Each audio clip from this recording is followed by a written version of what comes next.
அடுப்பில் ஒரு பேன் வச்சு இந்த துவரம்பருப்பை வந்து நல்லா சிவக்க நல்லா வாசனை வர அளவுக்கு ட்ரை ரோஸ்ட் பண்ண போகிறோம். அது பண்ணி கொஞ்சம் ஆற வச்சுட்டு மிக்சியில் அரைக்க போகிறோம்.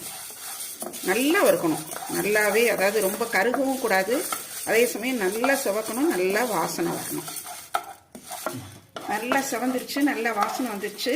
அடுப்பு ஆஃப் பண்ணிவிட்டு ஆற வச்சிடலாம்.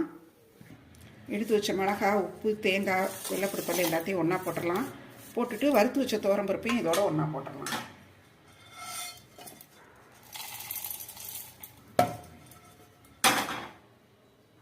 எல்லாத்தையும் ஒன்றா போட்டுட்டேன். எப்போவுமே இந்த மாதிரி பருப்பு வகைகள், கடலை துவையல், ஈவன் சட்னி கூட முதல்ல வந்து தண்ணி ஊற்றாமல் கொஞ்சம் பவுட்ரு பண்ணிவிட்டு அதுக்கப்புறம் கொஞ்சம் கொஞ்சமாக தண்ணி சேர்த்து அரைக்கணும். இப்போ பாருங்கள், நல்லா பவுடர் ஆகிடுச்சு. கொஞ்சம் அதாவது நெருன்னு ஒரு மாதிரி கோர்ஸாக இருக்கும். கொஞ்சம் கொஞ்சமாக தண்ணி ஊற்றி அரைச்சிக்கலாம்.